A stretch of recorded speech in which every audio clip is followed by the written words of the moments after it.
Worldly wisdom. We must continue to present the supernatural message boldly, even though there are many educated people who consider salvation by faith in Christ foolishness. Here's Dr. Gene Getz. Many educated people concluded that this whole concept of salvation and Christ's death, His resurrection particularly, was all based on ignorance. And yet that only fired Paul up to boldly continue to present this supernatural message. So we read in 1 Corinthians chapter 1, verse 20 and 23 through 23, he says, "Where is the philosopher?" Now, keep in mind that Paul had just come from Athens, where he had spent time on Mars Hill, where he had spent time in the marketplace talking with people. And many of these people were devoted to just pursuing knowledge and insights and worldly wisdom, as Paul defined it.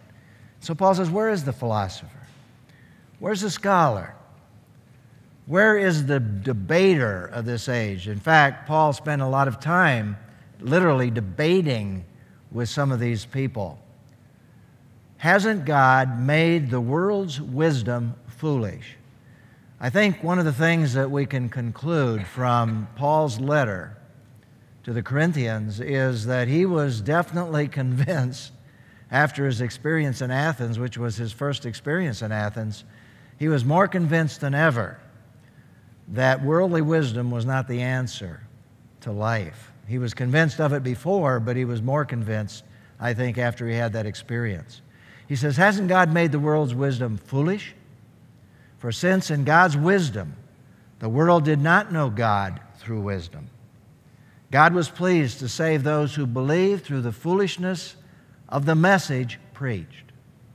They may classify it as foolish, and yet it makes the difference between eternal separation from God and life with God. For the Jews ask for signs, the Greeks seek wisdom, but we preach Christ crucified, a stumbling block to the Jews, foolishness to the Gentiles. Now, the interesting thing is that Paul was probably one of the most educated men as far as background, and we'll talk about that a little bit later. But he saw the results of worldly wisdom when he was in Athens. For example, Acts 17:18. Then also some of the Epicurean and Stoic philosophers argued with him. This is Luke, of course, repeating what happened there. Some said, what is this pseudo-intellectual trying to say? In other words, they were putting him down and he's saying, you know, anybody that knows anything about anything doesn't believe that kind of stuff. What kind of pseudo-intellectual is this guy? Others replied, well, he seems to be a preacher of foreign deities because he was telling of the good news about Jesus and the resurrection. That's something they couldn't fathom.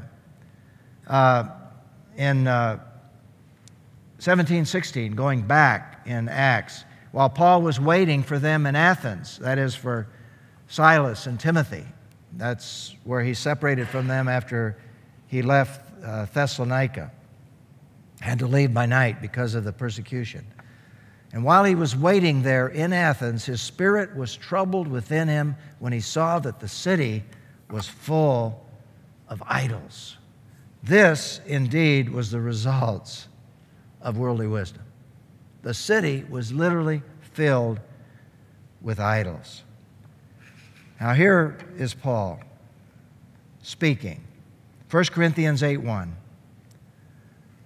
About food offered to idols.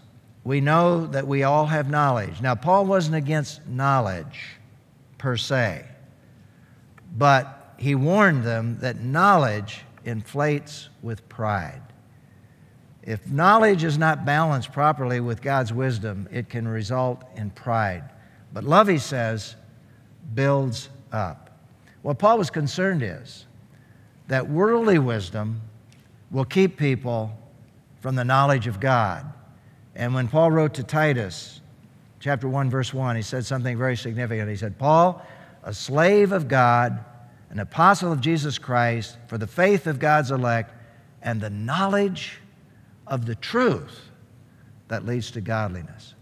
One of his major concerns was that knowledge, particularly as it's based in worldly wisdom, will never get you to God.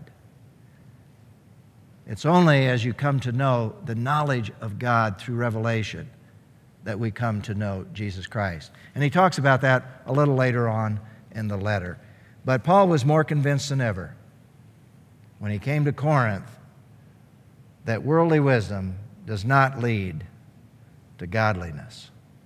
And so the question, reflection, and response is, though we have more knowledge available to us today than ever in the history of the world, and we do, think about that. Think about what we know about life and health, and the physical body and psychology, and all of these things at our disposal. More knowledge than ever in the history of the world. Why is it that our ethical, moral, and spiritual conditions are at an all-time low? Well, Paul explains it. Romans chapter 1 explains it. Paul dealt with this in the book of Romans. Claiming to be wise.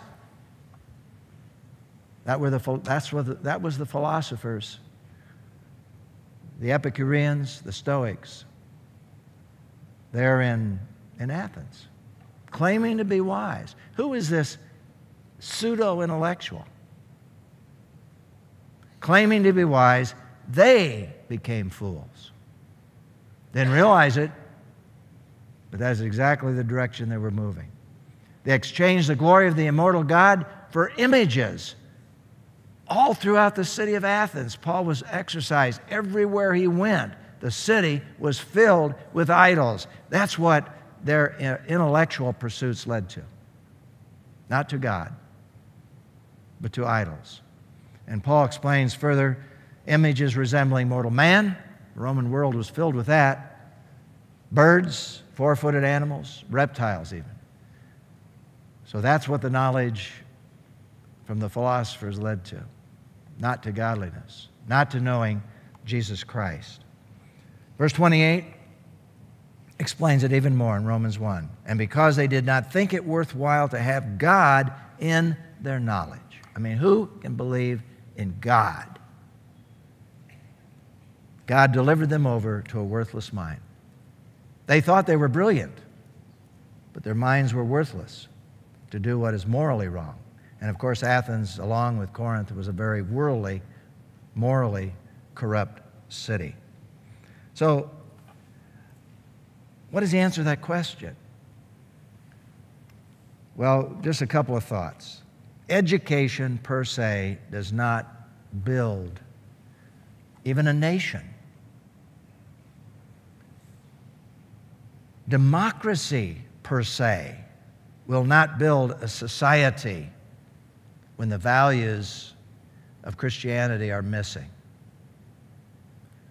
I think that's one of the great challenges today in the world, is to say, if we get democracy, and I'm for democracy, I thank God for our democracy, but what is happening to our culture based on democracy? Democracy will not work effectively unless we have the values upon which our society was based in the first place. Honesty, integrity, and moral values. Isn't it amazing how people today believe that humanistic approaches to life will resolve all the issues that we face, or many of the issues we face in our culture, but they have nothing to do with the values of Christianity as we know them. So you see, why in the world are we going down when we have more knowledge than we've ever had before? We've eliminated God's wisdom from the foundation of our culture all over the world. And so it shouldn't surprise us. Without Christ and His values, we will move in the wrong direction. That's what Paul is saying here in Romans. We read about that and talked about that. Worldly wisdom, Paul was convinced as he came to Corinth, that's not the answer. And of course, as he looked around at the Corinthians, he knew it wasn't the answer because they were much influenced by the Athenian culture.